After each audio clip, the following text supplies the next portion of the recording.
Hoje nós vamos começar um novo capítulo no livro de Daniel, depois de acho que 9 aulas no capítulo 7, agora nós vamos começar o capítulo 8.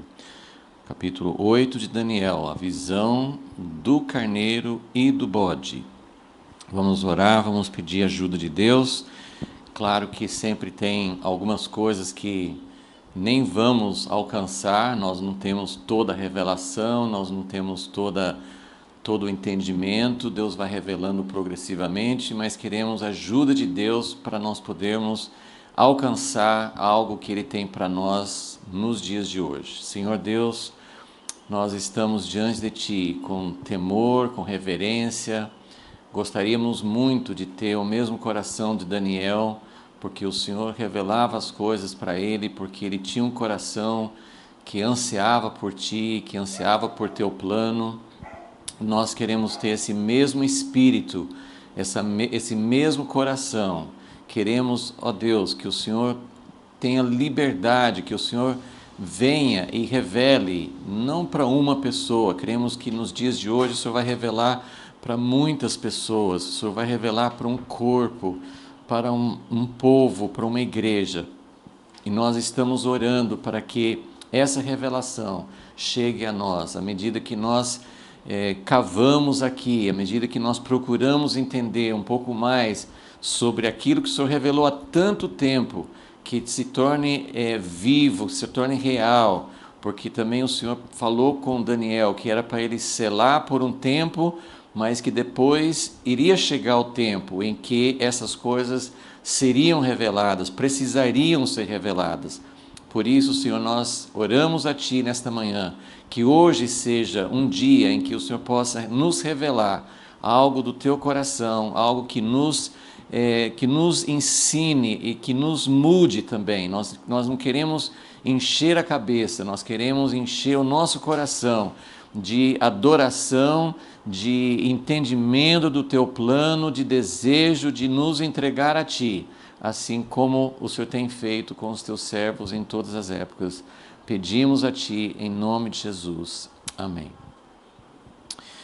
Então, esse novo capítulo, nós queremos hoje dar uma visão geral. Depois nós vamos, nas próximas aulas, aprofundar um pouquinho mais sobre vários pontos, mas nós queremos dar uma visão um pouco mais geral do capítulo como um todo. E também queremos sempre lembrar onde esse capítulo se encaixa no livro de Daniel, porque o livro de Daniel tem uma sequência, não é uma sequência perfeita cronológica, porque somente essas duas visões, do capítulo 7 e do capítulo 8, foram recebidas antes do último acontecimento que nós temos no final do capítulo 5, quando o reino de Babilônia foi conquistado pela Pérsia, e o capítulo 6. Então, esses dois capítulos que voltam ao tempo de Belsazar, voltam um pouquinho no tempo cronológico. Mas essa segunda parte de Daniel, que são as visões, também tem uma sequência. Capítulo 7 foi no primeiro ano de Belsazar. Agora nós estamos no capítulo 8, que é no terceiro ano, ou seja, passaram-se 2 anos depois dessa visão do capítulo 7. Eu estava pensando hoje, se você juntar todas as vezes que Deus falou com Abraão, por exemplo, que foi um grande exemplo de alguém que teve vários encontros tremendos com Deus, ou mesmo Moisés também, esses homens que tiveram encontros tremendos com Deus, eles não tiveram esses encontros todos os dias e nem todos os anos. Você estuda qualquer vida, assim, qualquer biografia, e até mesmo os profetas como Isaías e Jeremias, eles não recebiam profecias todos os dias, não era uma coisa diária, era quando Deus queria falar. Então a gente tem que tomar muito cuidado e ter até uma certa reserva quando alguém hoje diz ter revelações contínuas, todo dia Deus está falando alguma coisa. Eu não estou dizendo que Deus não fala todos os dias. Ele fala conosco, Ele nos guia, as ovelhas conhecem a voz de Jesus, no sentido de comunhão, no sentido de um relacionamento, mas no sentido de revelações, no sentido de abrir mesmo algo novo, uma nova etapa, uma revelação assim, que vai mudar o rumo da vida. Não é todo dia, porque se fosse todo dia, a vida estaria mudando de rumo. Todo dia não é assim que Deus age e nem é uma coisa boa para nós. Então, Daniel recebeu visões fantásticas, coisas assim incríveis que Deus revelou para ele, mas ele não recebia isso continuamente. A vida dele, relatada em Daniel, foi uma vida longa. Começou com ele como jovem, então ele teve várias experiências, mas parceladas, né, durante a vida dele. Pelo que a gente vê aqui, às vezes passavam-se anos sem ter nenhuma coisa nova, e isso não é fácil. Isso a gente às vezes pensa, puxa, se Deus falasse comigo como ele falava com Abraão, seria fácil crer. Mas não é fácil passar muito tempo sem receber algo novo, e a gente entende que Deus fala no momento certo. Deus sabe quando é a hora certa de falar. Então, aqui, essa visão do capítulo 8 acontece 2 anos depois da visão do capítulo 7. Mas também quero lembrar você que nós comparamos o capítulo 7 ao pico de uma montanha. Então, nesse pico da montanha, nessa comparação com uma montanha, os primeiros capítulos de Daniel são passos, são degraus, são estágios na subida para o cume. Ou seja, os primeiros capítulos que têm narrativas, mas são preparações. Aquilo que Deus revelou, Daniel pôde interpretar o sonho de Nabucodonosor, as várias coisas que aconteceram nos primeiros 6 capítulos de Daniel foram preparações, foram estágios na subida da montanha. Então, Daniel 7, que nós ficamos várias aulas estudando, Daniel 7 representa, de todo o livro de Daniel, a revelação mais completa. Não é só a mais gloriosa, ele viu o Filho do Homem, ele viu o Ancião de Dias, então não se compara com nenhuma das outras visões, ainda que ele tenha tido assim, coisas muito tremendas no capítulo 9, no capítulo 10, ele vai ter experiências tremendas, mas em termos da revelação, de ver o Filho do Homem e o Ancião de Dias e o juízo final e o final de todas as coisas, essa visão do capítulo 7 é a mais gloriosa, mas é também a mais completa, porque reúne todos os elementos que aparecem em outras partes, tanto na subida da montanha. Agora capítulo 8 começa a descida, não no sentido de ser uma coisa menos importante ou menos, menos intimidade. Acho que no sentido de intimidade com Deus, a nossa vida deve ser, a vida de Daniel foi uma constante subida. Daniel nunca desceu. Alguns homens, infelizmente, desceram do cume da montanha e foram caindo em situações, tentações, em situações de afastamento daquele momento mais glorioso. Mas Daniel não. Daniel teve, assim, na vida dele, não é descida. Eu vou comparar o capítulo 8 em diante como a descida só no sentido de que capítulo 7 é a visão mais completa.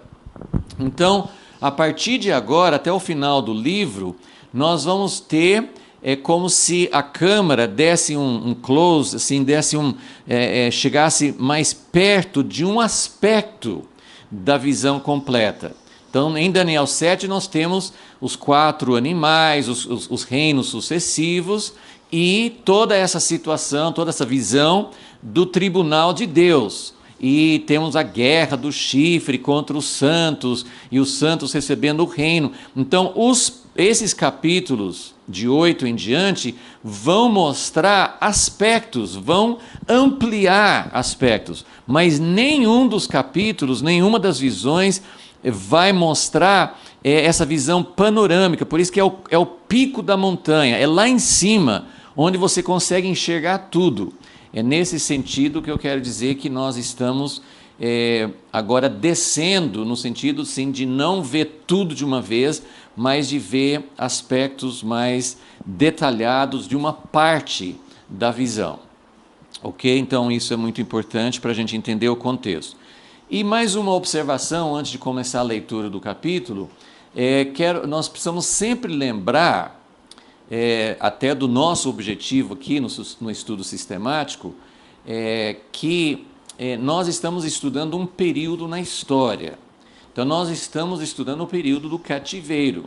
Daniel está no cativeiro, todos aqueles que foram levados, tanto das 10 tribos, né, da parte de Israel, das tribos do norte, quanto que tinham ido para o cativeiro antes, mas especialmente, né, a parte de Judá, né, a tribo de Judá, que foi para o cativeiro na Babilônia. Então, o povo de Deus está no cativeiro. Daniel está vivendo esse período, nós estamos estudando as visões do fim que Deus mostrou para ele, mas nós também estamos sempre querendo entender o que é que Deus estava fazendo neste período do cativeiro. Estamos estudando um período histórico. Então nós já vimos as narrativas sobre como Daniel estava no reino da Babilônia, depois ele passou para também ter uma atuação no reino da Pérsia, e nós estamos tentando ganhar uma perspectiva, um entendimento do que Deus estava fazendo nesse período da história. Então Deus estava mostrando para Daniel, Deus usou Daniel para mostrar como alguém pode estar num reino que não só era um reino totalmente pagão, totalmente fora do... Assim, nem o povo, nem os governantes eram sujeitos a Deus, não era como a nação de Israel. Então, esse lugar onde Daniel estava, não só era um reino qualquer, mas é o reino que na Bíblia representa, Babilônia é o reino que representa o grande inimigo, o grande...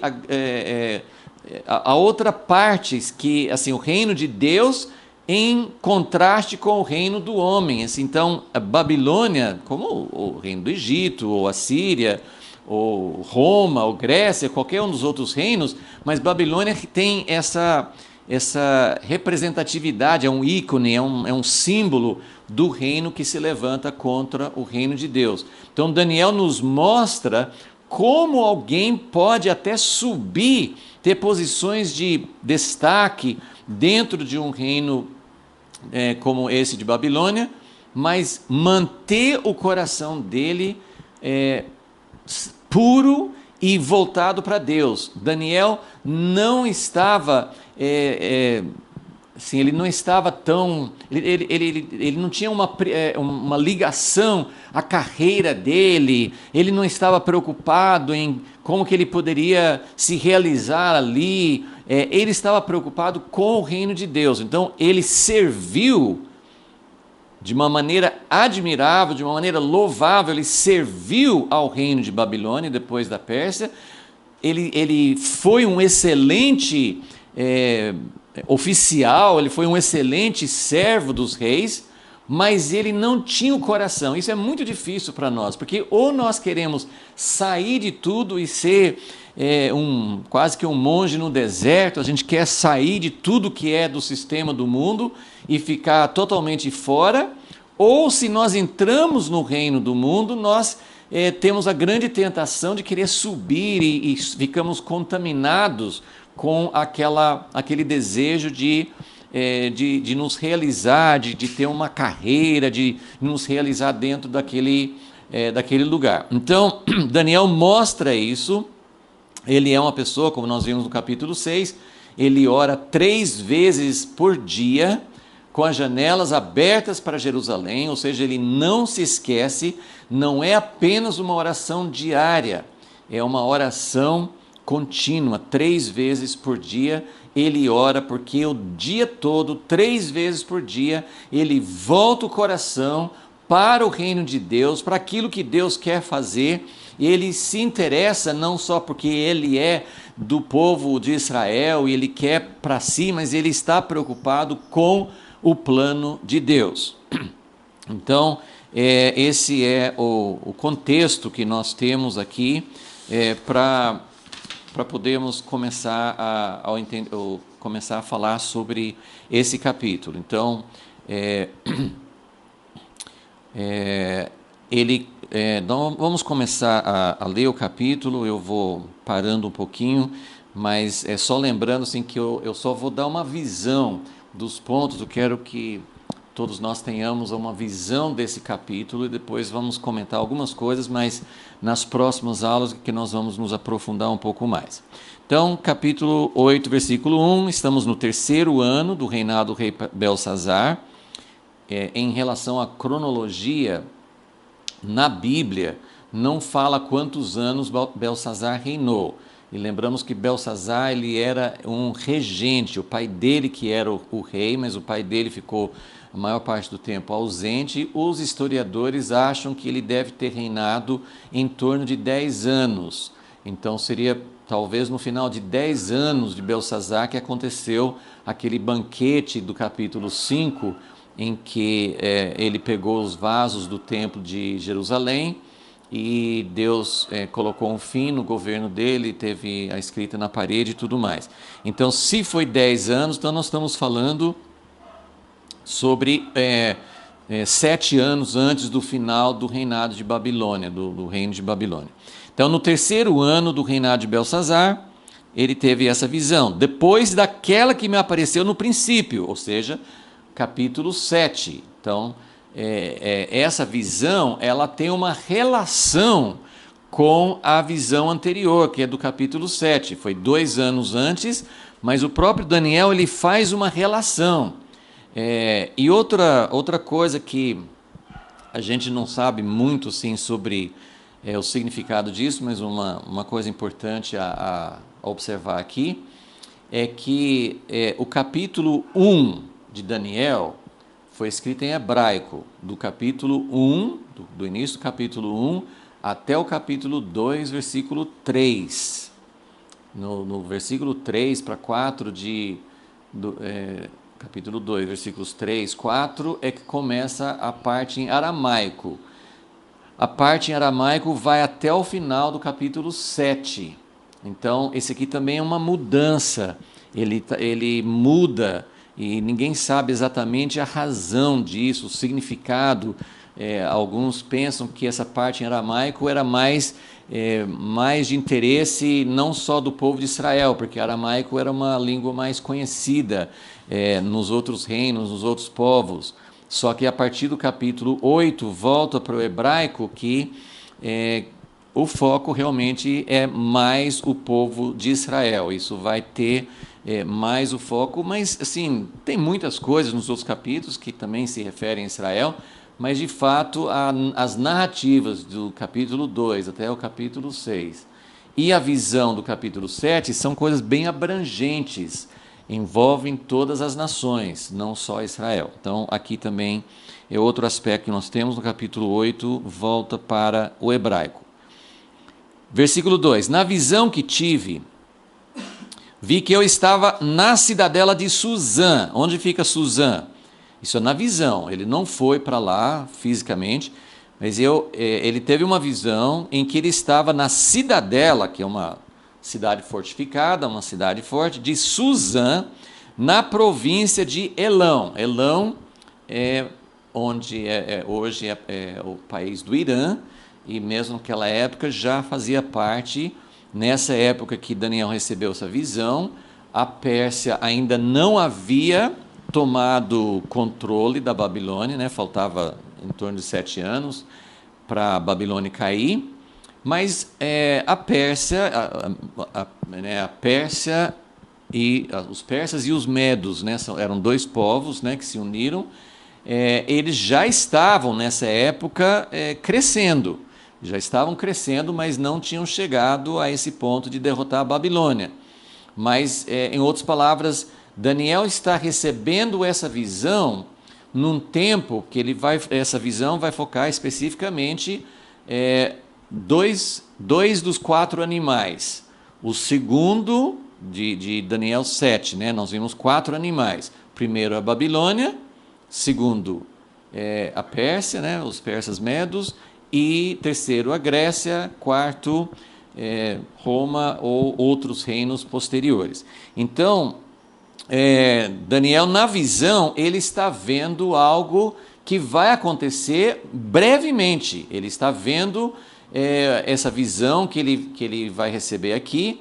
É uma visão em que ele vê coisas que ainda não aconteceram, mas que iriam acontecer em breve. O sonho de Nabucodonosor, daquela estátua que tinha a cabeça, depois mostrava também 4 reinos, começava com Babilônia. Em Daniel 7, os 4 animais começou com Babilônia. Mas aqui, Deus vai mostrar para ele agora um foco mais específico. Em vez de ele ver 4 reinos, em vez de ele ver toda a sucessão, ele não está vendo mais Babilônia. Babilônia está perto do fim. Então ele está olhando para o que vem logo depois dessa época que ele estava vivendo. Ele vê a Pérsia, que é o carneiro, e ele vê a Grécia, que é o bode. Então, mas ele vai para a Pérsia, esse lugar onde ele está, na província de Elão, ele estava junto ao rio Ulai. Então ele está ali no território onde hoje é Irã. Inclusive essa cidade Suzã, me parece que é uma cidade, não sei se, acho que é uma cidade habitada ainda, né? Uma cidade histórica e ela existe ainda. Então, versículo 3: Levantei os olhos e vi um carneiro que estava diante do rio, o qual tinha 2 chifres. Os 2 chifres eram altos. Um dos chifres era mais alto do que o outro, e o mais alto subiu por último. Então aqui, nós vamos ver daqui a pouquinho, mas esses 2 chifres são os 2 povos. No capítulo 7, o segundo animal era um urso, não era um carneiro, era um urso, e ele se levantou de um lado. Então, sempre mostra, assim, tanto do capítulo 7 como aqui mostra os 2 chifres, só que um era maior, mostra que dos 2 povos, os persas e os medos, tinha um povo que era mais forte. O urso, ele levantou de um lado. Aqui tem um chifre mais alto, um chifre maior. E esse lado mais forte desse reino de 2 povos o lado mais forte é dos persas. Versículo 4: Vi que o carneiro dava marradas, como, né, se estivesse avançando e lutando, assim, dava marradas para o ocidente, para o norte e para o sul. Não para o leste, né? Nenhum animal podia estar diante dele, nem havia quem pudesse livrar-se das suas mãos. Ele fazia conforme a sua vontade e se engrandecia. Vou ler mais adiante para a gente depois comparar. Versículo 5: Estando eu considerando, ele usa muito essa expressão no capítulo 7 também. Como se ele estivesse assistindo um filme, né? Ele fica olhando e ele vê esses fatos, essas cenas desenvolvendo diante dos olhos dele. Estando eu considerando ou observando, vi um bode. Então ele vê o carneiro, né? O carneiro está dominando o território, não havia quem pudesse livrar-se de suas mãos, ele fazia conforme sua vontade, ou seja, por um tempo ninguém conseguia resistir a esse carneiro. Esse carneiro é aquele que está tomando conta da região. Mas aí ele continua olhando e ele vê um bode que vinha do ocidente, sobre toda a terra, mas sem tocar no chão, ou seja, ele está voando, né? E aquele bode tinha um chifre notável. Eu quero ir comparando com o capítulo 7, porque no capítulo 7, o terceiro animal, capítulo 8 está começando com o segundo animal do capítulo 7. Então, nós não estamos pensando na Babilônia mais. Então, essa visão do capítulo 8 já chega mais perto do segundo animal, que é carneiro. No outro capítulo ele era um urso. E agora vem o terceiro animal, que é o segundo do capítulo 8, que é um bode. No capítulo 7 ele é um leopardo. E o leopardo no capítulo 7 tinha 4 asas de ave nas costas. E ele tinha 4 cabeças. Então, assim, são animais totalmente diferentes, né? Não tem nada a ver entre um leopardo e um bode, só que tem várias características semelhantes. O bode ele vem rápido, o leopardo tinha asas. Esse bode ele vai ter 4 chifres depois. Ele tem um no início, mas depois ele tem 4. E o leopardo, no capítulo 7, ele tinha 4 cabeças. Então, essas ideias são bem semelhantes. Então, mas aqui no capítulo 8, então, o bode ele vinha muito rápido, sem tocar no chão. Ele tinha um chifre notável, muito destacado. Então, se você pensar, esses animais, ele vê... no capítulo 7 ele sempre falava, eu vi um semelhante a um urso, semelhante a um leopardo, né? Mas aqui ele não fala semelhante, mas a descrição dos animais é um pouco diferente do animal que nós conhecemos. Qual bode que tem um chifre? A gente chamaria isso de unicórnio, né? Então, não é um bode comum, mas o que ele vê, assim, tudo, ele parece um bode, tem toda a aparência de um bode, só que ele tem um grande chifre, um chifre notável.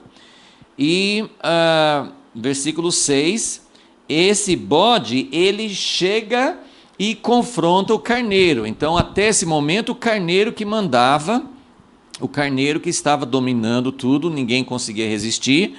E agora chega o bode, ele se dirige ao carneiro dos 2 chifres, ao qual eu tinha visto diante do rio, e correu contra ele no furor da sua força. Ele vem que vem rápido, voando, e confronta, entra em embate com o carneiro, com todo o furor da sua força. Viu chegar perto do carneiro, versículo 7, irritado contra ele, o feriu e lhe quebrou os 2 chifres, pois não havia força no carneiro para lhe resistir. Em seguida, o bode lançou por terra e o pisou aos pés, e não houve quem pudesse livrar o carneiro do seu poder. Versículo 8, o bode se engrandeceu sobremaneira, estando, porém, na sua maior força, aquele grande chifre foi quebrado, e subiram no seu lugar 4 também notáveis para os 4 ventos do céu. Então vamos parar aqui um pouquinho.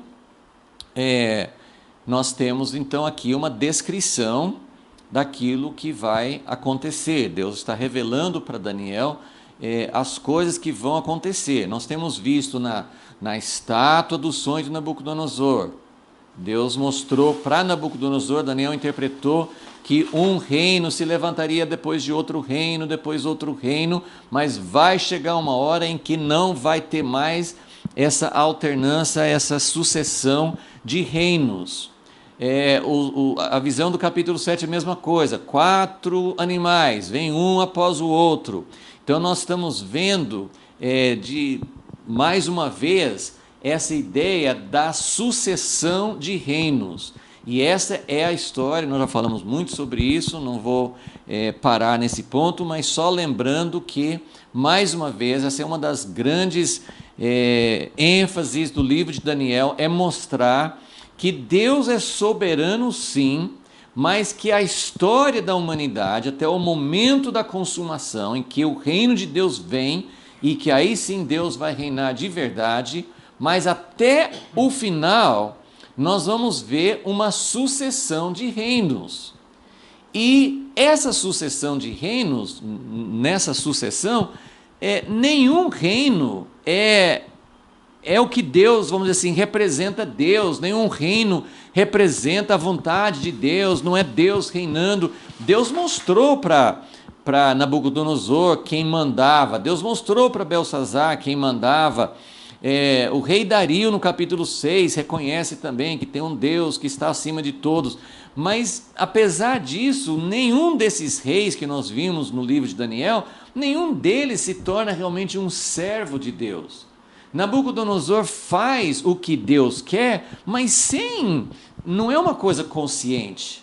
Ele exerce juízo sobre a nação de Israel, mas não é porque ele fala, Deus, é isso que o Senhor quer, então eu vou fazer isso. Não, ele faz porque é o que ele faz, ele domina, ele quer dominar todos, ele tem o espírito do reino humano, ele é o reino de Babilônia, ele é o governo humano, até mesmo as coisas boas. Agora, nesse tempo que nós estamos estudando, vai entrar o reino da Pérsia, e o rei Ciro vai ser o instrumento que Deus vai usar para reverter o cativeiro.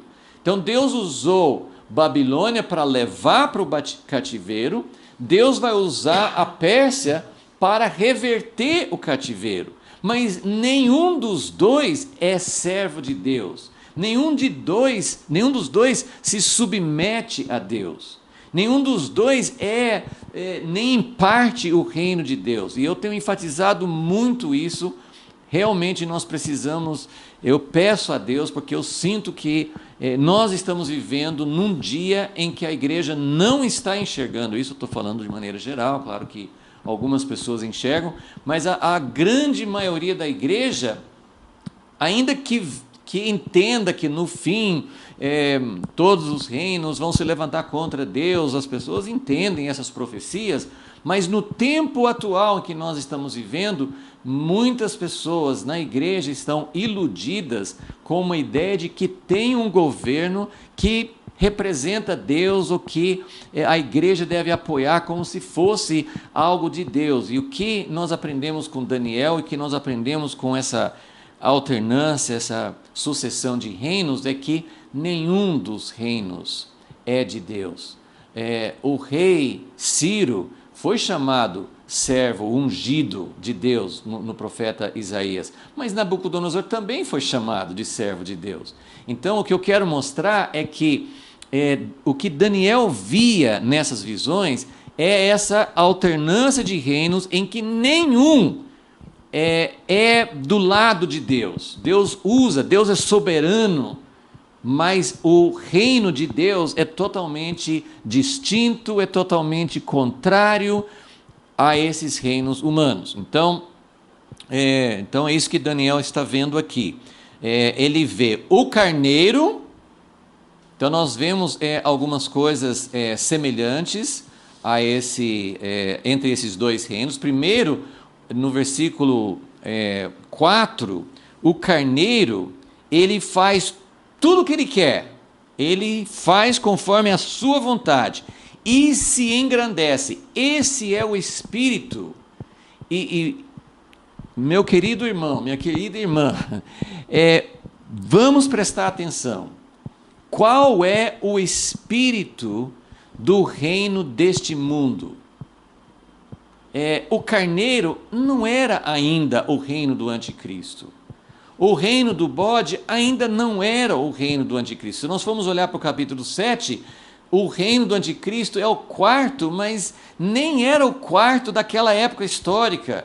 Como a gente mostrou, aquele quarto animal, na época histórica que veio depois de Daniel, seria Roma. Mas Roma não cumpriu tudo que está escrito sobre o quarto animal, porque a visão do quarto animal no capítulo 7 é de um reino realmente do anticristo, que vai levantar o pequeno chifre e que vai fazer parte dos acontecimentos do fim. Isso não é Roma.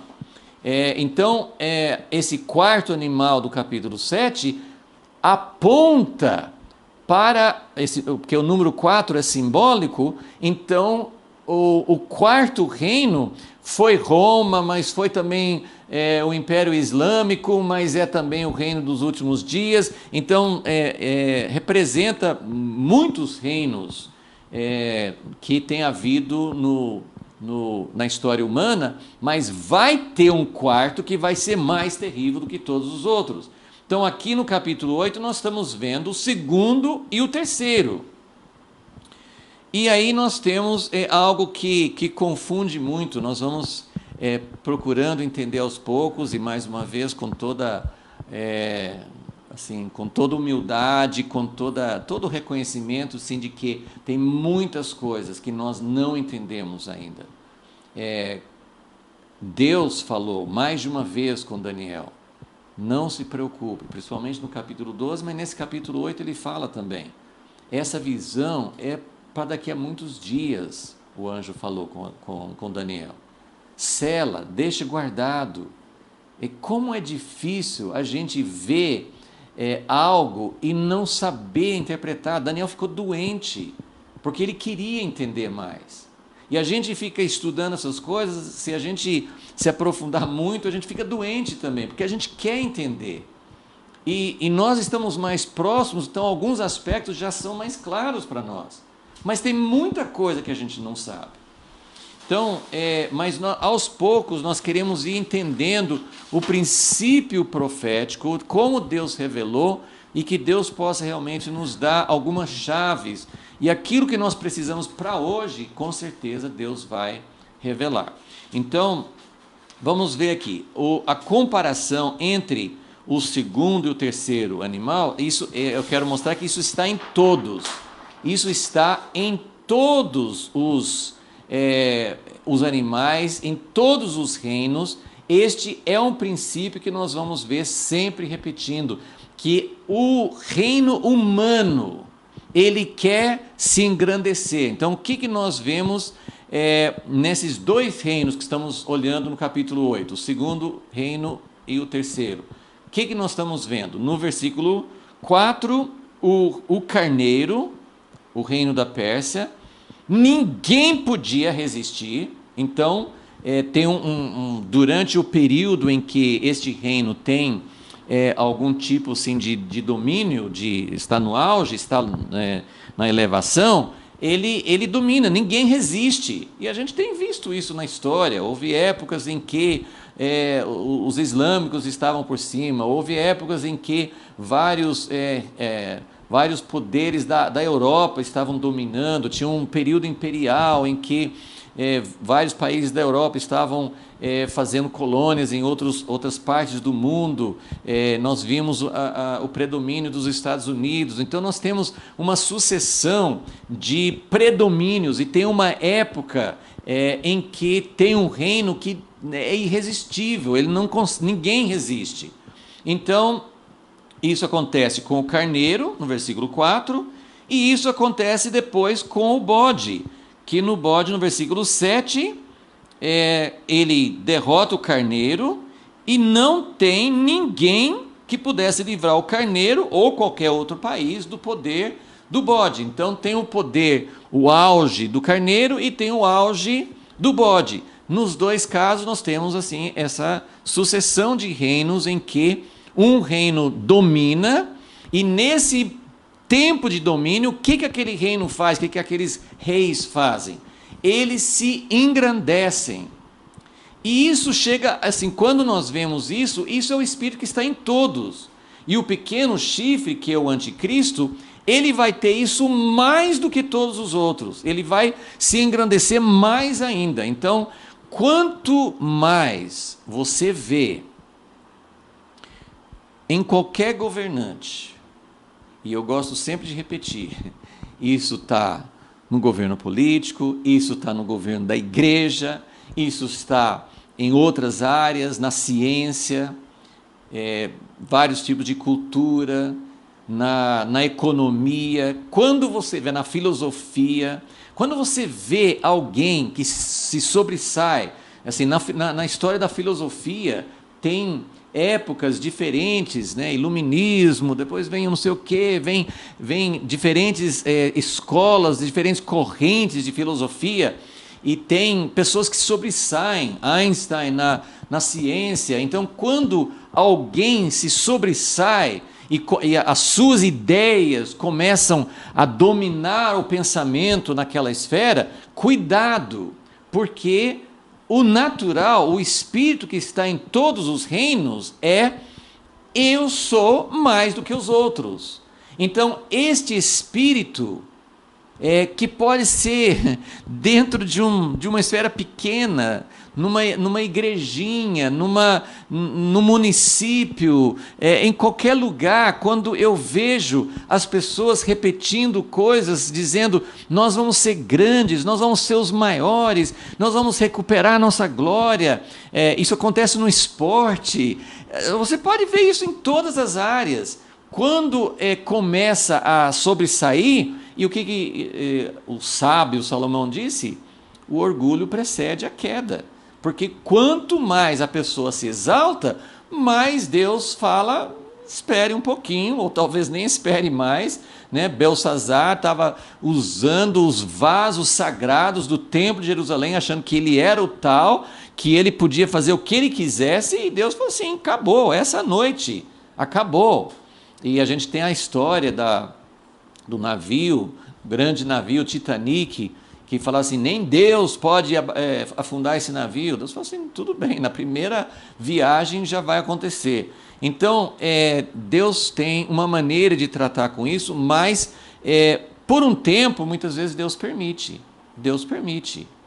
Mas a igreja, o povo de Deus, nós temos que nos distanciar de tudo que é arrogância, de tudo que é exclusividade, de igrejas que querem ser só nós que estamos certos, de apóstolos, de profetas, de pessoas que... olha, eu sou totalmente a favor do ministério apostólico, profético, todos os dons que Deus deu. Eu estou dizendo que na nossa geração, nesse tempo, nós temos pessoas, evangelistas, pessoas que têm se exaltado e têm caído. Então nós precisamos entender que o espírito que nós estamos vendo aqui do carneiro e do bode é de dominar. O reino de Deus vai trazer o domínio de Deus, mas é outro espírito no reino de Deus. Não é esse reino. Nós vamos ver aqui que uma palavra muito chave que nós já encontramos no capítulo 7, é a palavra pisar. Olha só, capítulo 7, falando sobre o quarto animal. Capítulo 7, versículo 7. Ele viu o quarto animal, terrível e espantoso, muito forte, tinha dentes grandes, ele devorava, fazia em pedaços e pisava aos pés. Nós vamos ver essa expressão, pisar, muitas vezes no capítulo 8. Então, olha só, versículo 7 também, capítulo 8, versículo 7. O bode derrota o carneiro, e em seguida o bode lançou por terra, essa expressão também vai aparecer várias vezes, lançou por terra e o pisou aos pés. O propósito de Deus não é pisar aos pés. Sim, todos estão debaixo dos pés de Deus, porque Ele é a autoridade máxima. Mas o reino de Deus é para fazer com que nós possamos brilhar, para que nós possamos reinar junto com Ele. É outro espírito. Por isso nós precisamos entender, a igreja, o povo de Deus, nós não podemos compactuar, nós não podemos nos alinhar com espíritos de arrogância. Nessa sequência aqui, o carneiro se exalta e Deus manda o bode derrotar. Isso na história tem acontecido geralmente, né? Isso é a sucessão da história da humanidade. Sempre que algum reino se exalta, não é imediato, mas em algum momento aquele reino vai cair. Né? O reino, o Império Romano, o Império Bizantino, o Império dos islamismo, dos otomanos, todos os reinos, o grande Império Britânico, o poderio e glória dos Estados Unidos, todos os reinos, o domínio da União Soviética, Deus vai quebrando.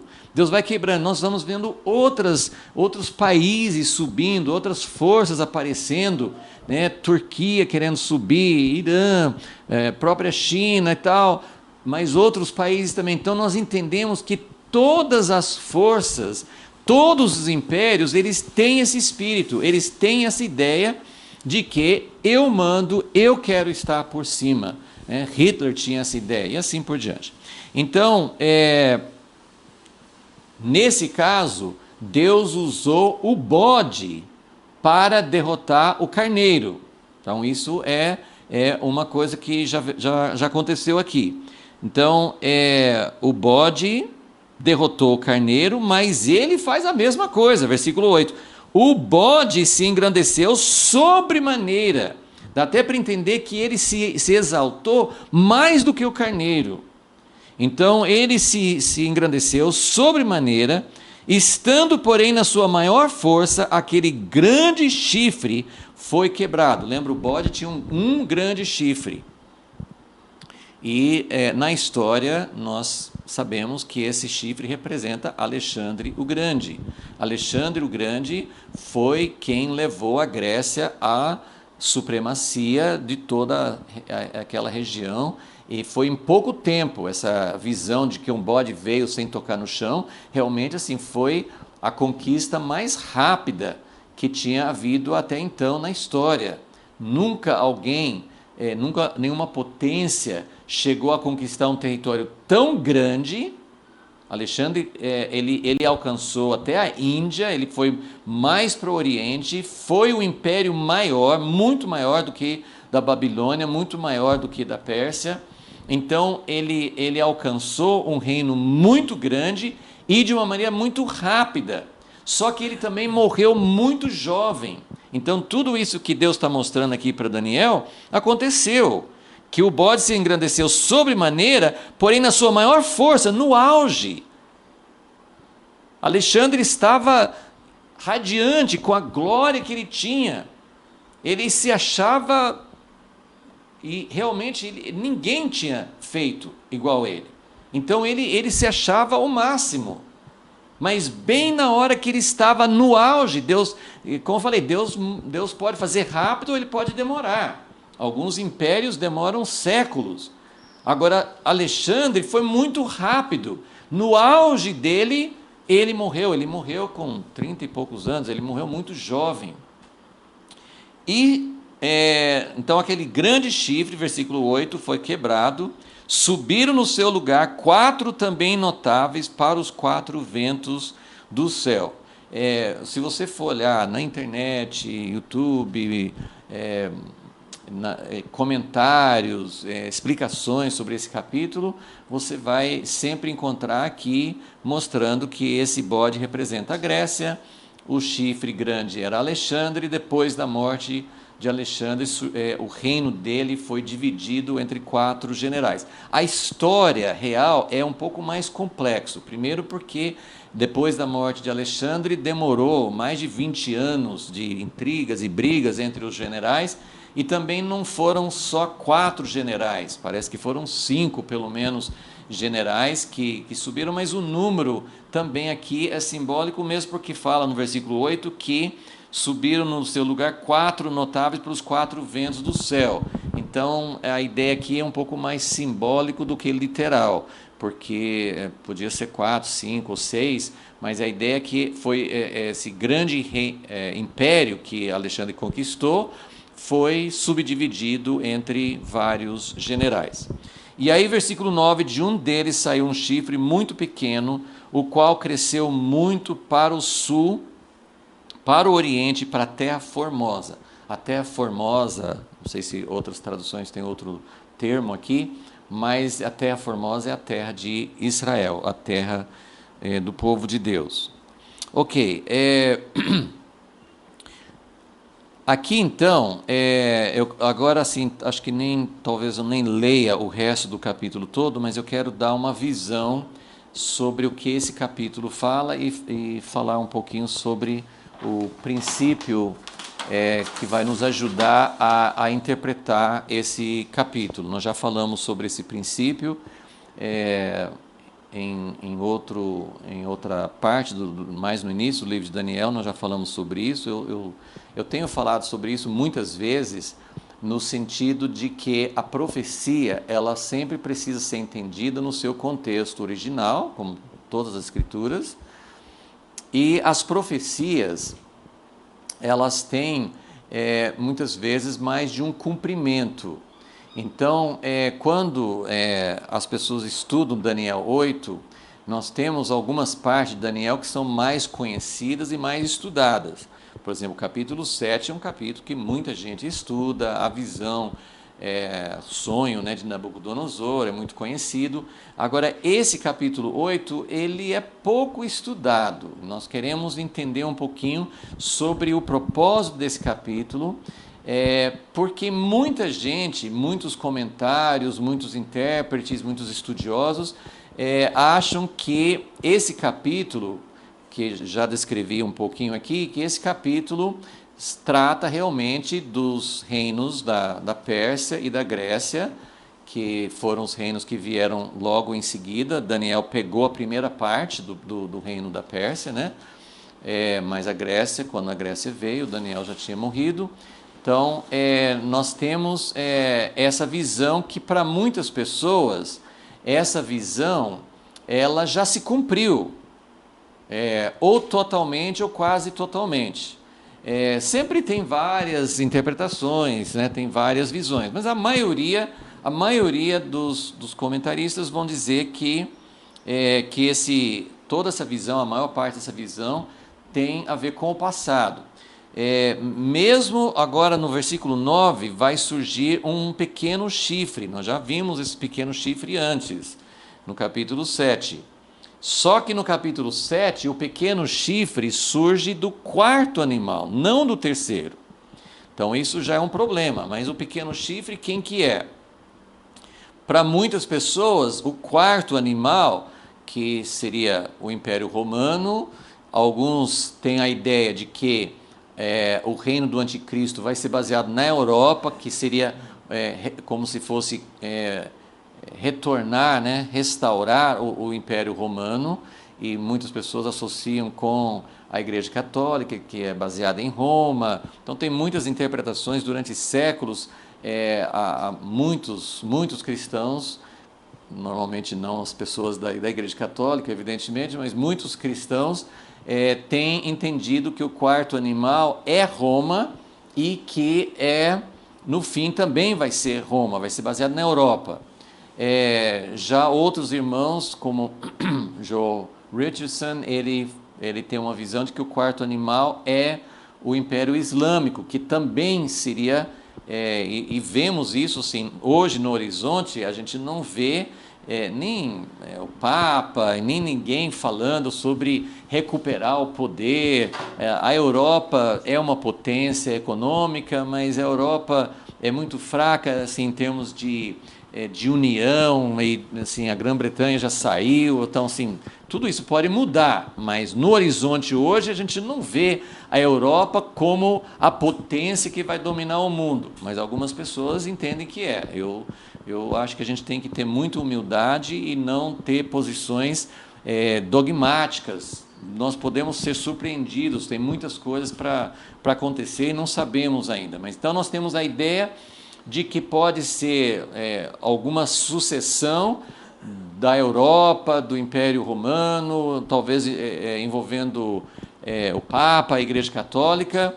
Nós temos uma visão mais recente, e até olhando os acontecimentos, que nós temos, tinha o Iraque, que Saddam Hussein queria ser o novo Nabucodonosor, mas não foi para frente.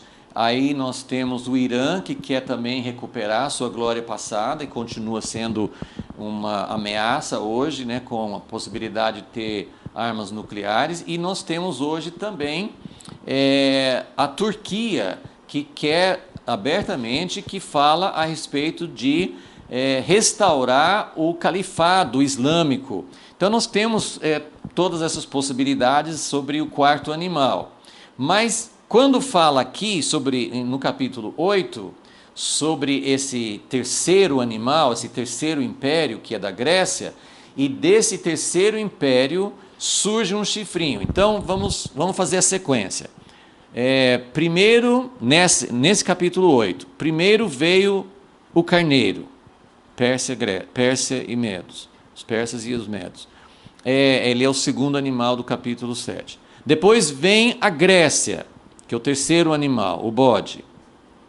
Ele tem um chifre grande, que é Alexandre o Grande. Alexandre morre no auge do seu poder. Surgem 4 chifres no lugar dele. Desses 4 chifres que surgem no lugar dele, e isso tudo aconteceu historicamente, como eu falei, não eram só 4, mas isso pode ser simbólico. Mas desses 4 que se levantaram depois da morte de Alexandre, dos 4, isso gerações depois, surge entre os 4, um deles se transforma nesse pequeno chifre, versículo 9, de um deles, então de um dos 4, ele é um deles, mas de um deles surge um chifre muito pequeno, o qual cresceu muito para o sul, para o oriente, para a terra formosa. E aí em seguida, nós vamos estudar isso nas próximas aulas, mas aí temos uma descrição muito detalhada, muito mais detalhes no capítulo 8 do que no capítulo 7 a respeito do chifre. Só que será que é o mesmo chifre? Porque no capítulo 7 é do 4º animal e no capítulo 8 é do 3º. Então, primeiro nós queremos entender que de tudo que Deus está mostrando para Daniel, Deus está interessado em mostrar para Daniel o que vai acontecer no futuro. E as visões de Daniel vão até o tempo do fim.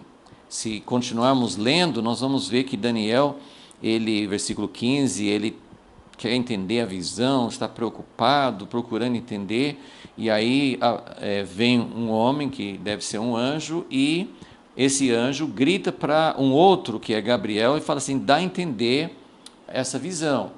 E Gabriel fala para ele, só quero ler essa parte aqui para relacionar. Gabriel chega para Daniel, Daniel fica assombrado, cai com o rosto em terra. As verdadeiras visões com anjos não são brincadeira. A pessoa às vezes fala a maior naturalidade, eu vi um anjo, e fica assim até uma coisa meio leviana. Gente, a gente tem um encontro com quem quer que seja uma visão de Jesus, que seja uma visão de um anjo, é algo que deve causar, assim, para Isaías, para Daniel, para Ezequiel, para o apóstolo João, para qualquer um que tem essas visões, é algo muito sério. Então é uma coisa assim, sabe o que eu vi hoje? Eu sonhei assim. Ele teve assim, ele ficou assombrado, caiu com o rosto em terra, mas ele disse, entende, estou no versículo 17, entende, filho do homem, porque esta visão se realizará no fim do tempo. Então, e ele enfatiza isso, depois no versículo 19, Daniel, ele cai com o rosto em terra, de novo, ou continua, não sei, e ele fica até adormecido, ele desmaiou, né? Ele ficou fora de si. E o Gabriel toca nele, o colocou em pé, e versículo 19, eu te farei saber o que há de acontecer no último tempo da ira, porque ela se exercerá no determinado tempo do fim. Então nós vemos 3 vezes, Gabriel fala com Daniel que a visão é para o tempo do fim. Então, hoje eu só quero dar uma ideia mais panorâmica e mais assim de como que nós devemos encarar esse capítulo. Então só quero passar algumas coisas importantes para a gente entender.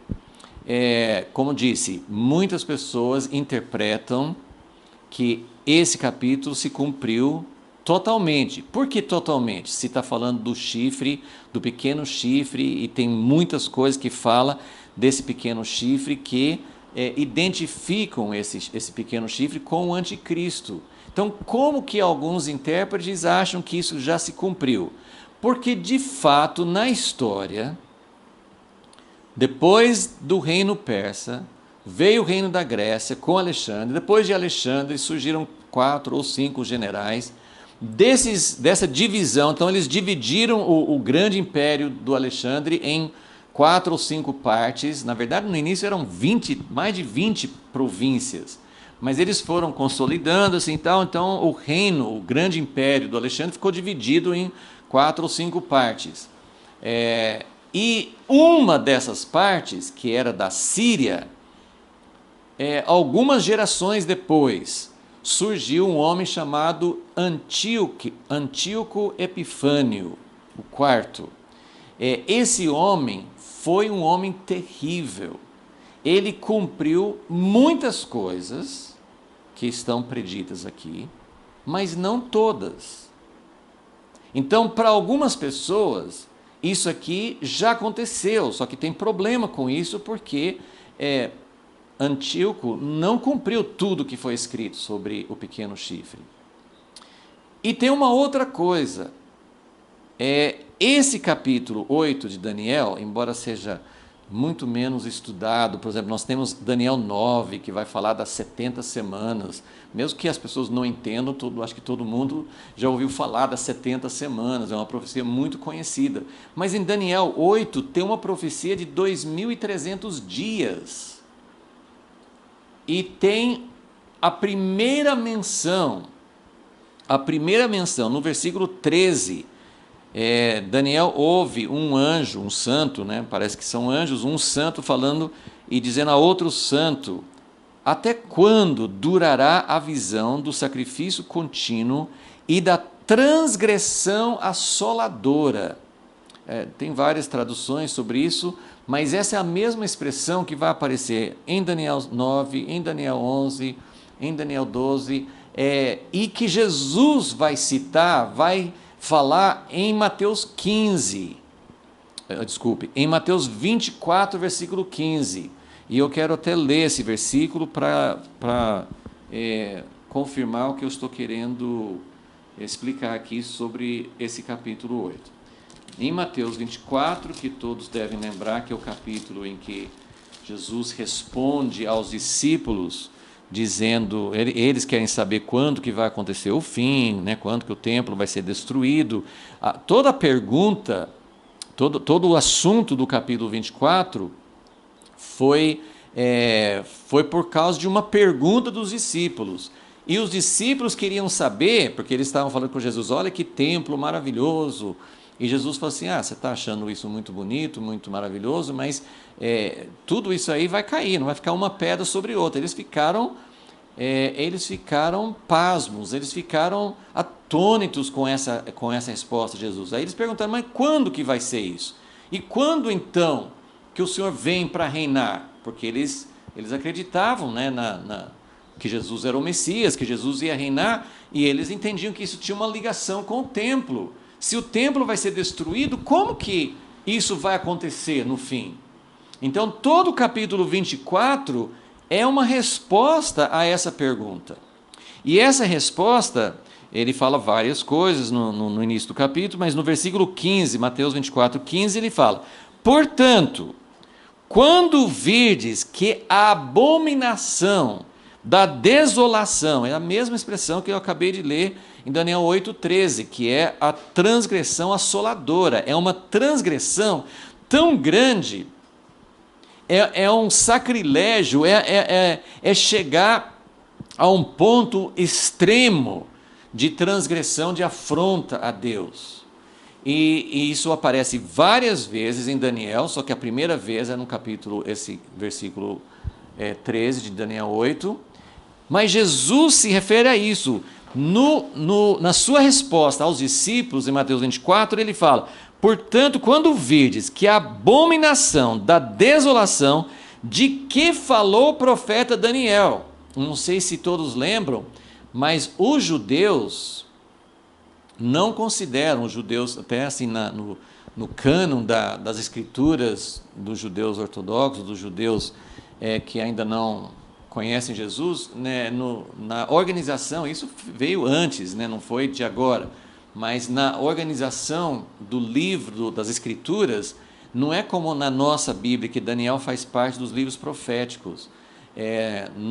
Nas Escrituras, na organização das Escrituras hebraicas, do povo judeu, Daniel não é considerado um dos profetas, ele é um dos escritos. Mas aqui Jesus está chamando Daniel de profeta. Então, quando vocês virem a abominação da desolação, de que falou o profeta Daniel, quando você vê que está no lugar santo. Quem lê, entenda. Eu gosto dessa frase. Quem lê, entenda. Eu leio e não entendo. Como é que Jesus fala assim? Quem lê, entenda. Ou seja, você precisa ler e buscar a revelação de Deus, mas quem lê, entenda. Então os que estiverem na Judéia fujam para os montes. Ele começa a falar sobre o tempo do fim. Tem muitas coisas aqui, mas eu só quero deixar uma ideia clara. Antíoco Epifânio, ele fez sacrilégio no templo, que já tinha o segundo templo naquela época. O templo tinha sido reconstruído, ele sacrificou um porco, ele colocou coisas do deus Zeus no lugar santíssimo.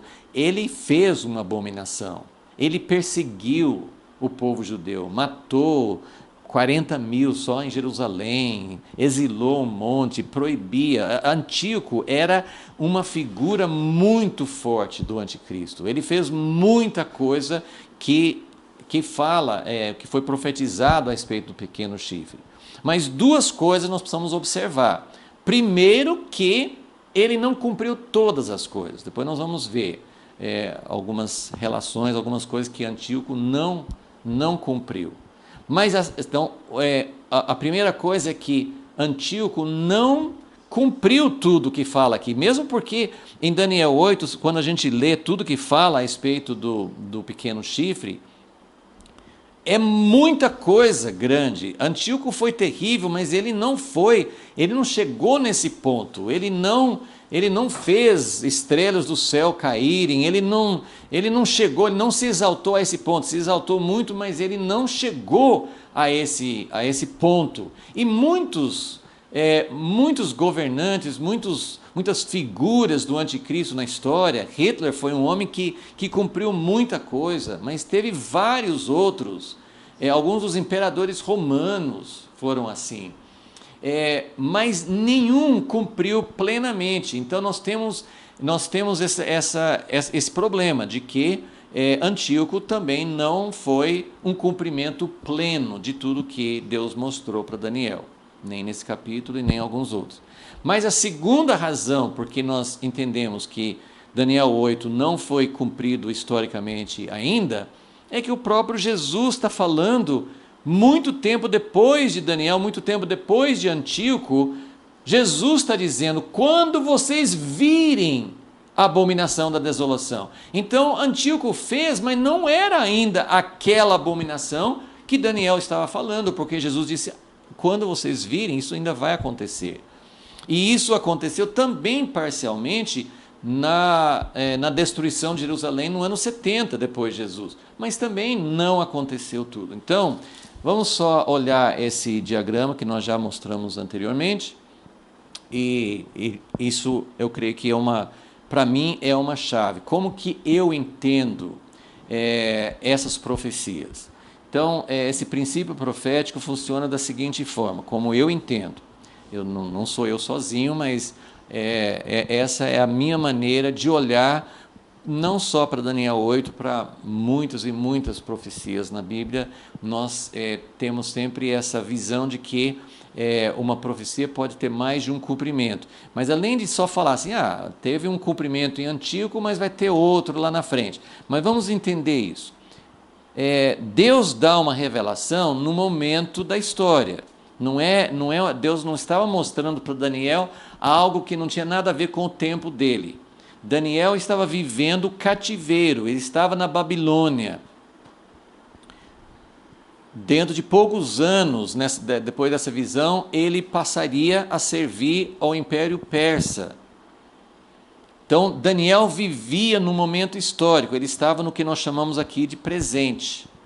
A profecia, a visão que Deus deu para Daniel, tinha algo a ver com um futuro próximo, com um futuro imediato.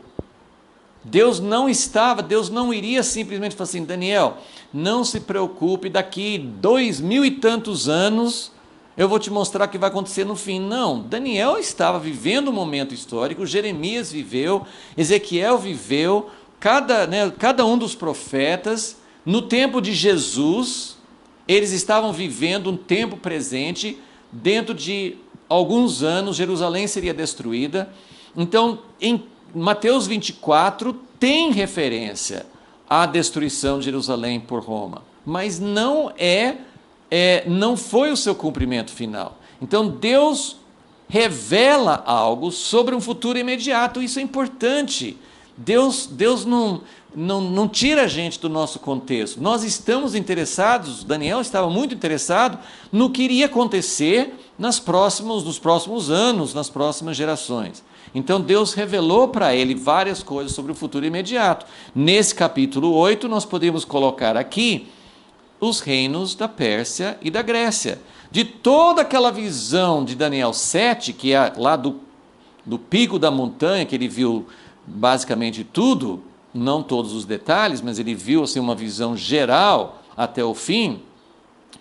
No capítulo 8, Deus está mostrando para ele um futuro imediato. Então, era importante para ele entender. E isso não só era importante para Daniel naquela época, para nós, a gente pode pensar, mas vem cá, eu posso ler em qualquer livro da história sobre a Pérsia, sobre a Grécia, por que eu tenho que ler no capítulo 8? O que isso é importante para mim? É porque o carneiro, depois veio o bode, e o bode tinha um chifre. Por que eu preciso me preocupar com isso? Por uma razão muito simples. Primeiro, porque tem um plano de Deus, que está aqui embaixo, que envolve tudo.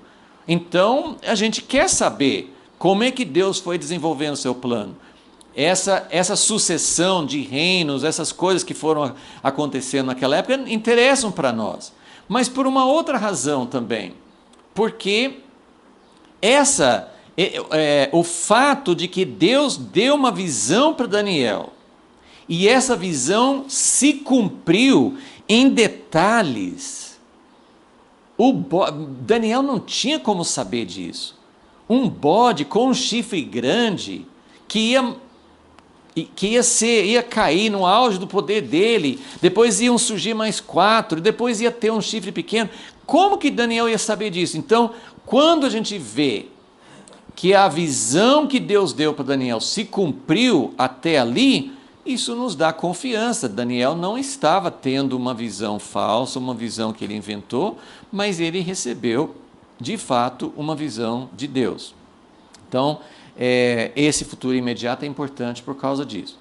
Agora, o futuro imediato, as coisas que aconteceram nessa época da Pérsia, da Grécia e depois do Antíoco, essas coisas foram importantes porque elas vão mostrar para nós uma visão sobre o fim dos tempos.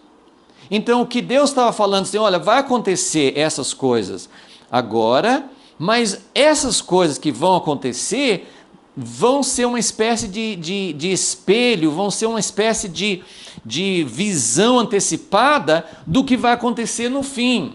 Então, o pequeno chifre que se cumpriu parcialmente em Antíoco vai nos mostrar muita coisa sobre o pequeno chifre que vai acontecer no fim dos tempos. Então, essa é a ideia que nós temos aqui do capítulo 8 de Daniel. Às vezes eu vejo pessoas falando assim, não, Daniel se cumpriu totalmente. E outros, não são muitos, mas tem aqueles que falam, não, Daniel 8 vai acontecer tudo no fim, porque Gabriel falou que a visão é para o fim, não era só uma parte. Gente, não é nem tudo histórico e nem tudo para o fim.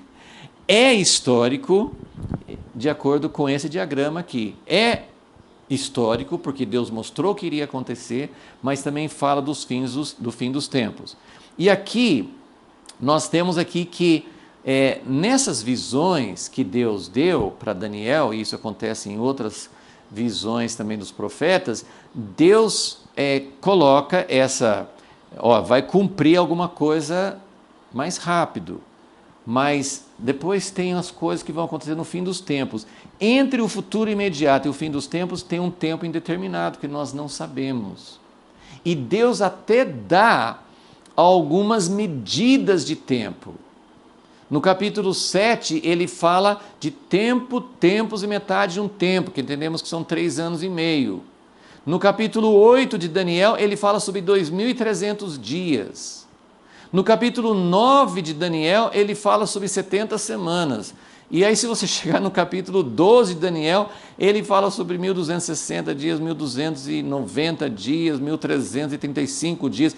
Ele dá uma porção de medidas de tempo que Deus queria passar. Deus muitas coisas sobre o fim, nós não sabemos o dia que Jesus vai voltar, tem muitas coisas que nós não sabemos.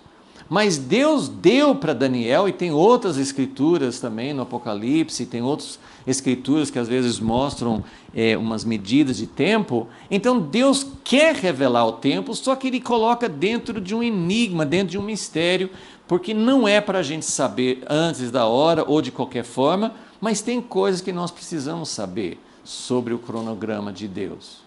E então nós temos esse fator recorrente, que é o pequeno chifre, que aparece no terceiro animal, mas aparece também no quarto animal, ou seja, Deus está mostrando que esse chifre ele vai aparecer várias vezes na história, mas vai chegar o dia em que vai ter o pequeno chifre, que é realmente a consumação, que é o cumprimento total, e isso nós vamos ver depois.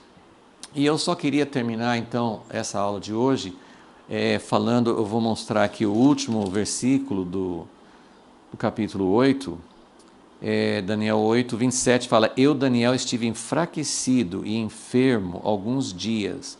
Então me levantei, tratei do negócio do rei, espantava-me com a visão e não havia quem a entendesse.